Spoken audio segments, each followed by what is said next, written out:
Last thing I wanted to comment on, just before I bring up the panel, was the Amazon factor, which obviously is a huge factor from a retail perspective. Amazon is almost 50% of e-commerce in the US.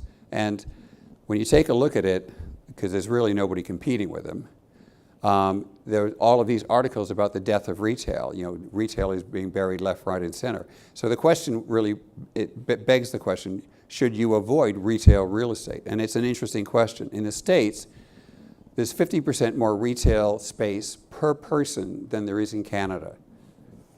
And there's 10 times as much retail space in the US as there is in Germany. So part of the issue we're seeing to some degree in the States, and it'd be interesting to see what the panel thinks about this, is this just simply a response to the saturation of retail in the US? But the questions are, well, what would you do here in Canada?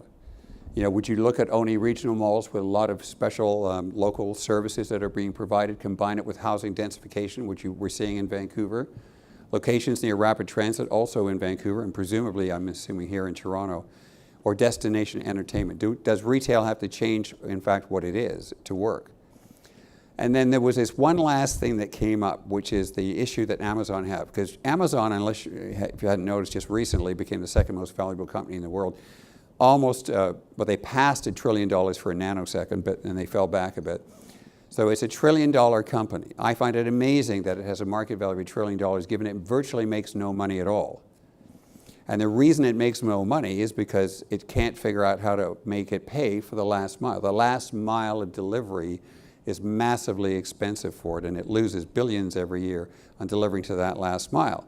So they're spending all kinds of money on logistics. They're hiring special, fleets of individuals to deliver for that last mile. But this last thing that came up was the most interesting to me. So they've got 3 cash release stores now. They're talking about opening 3,000 more stores, physical stores, in the next 3 to 4 years. So it would be ironic if the solution to retail real estate was in fact Amazon. It's possible. So I'm going to hand that over to the panel as one of the questions to see what they think.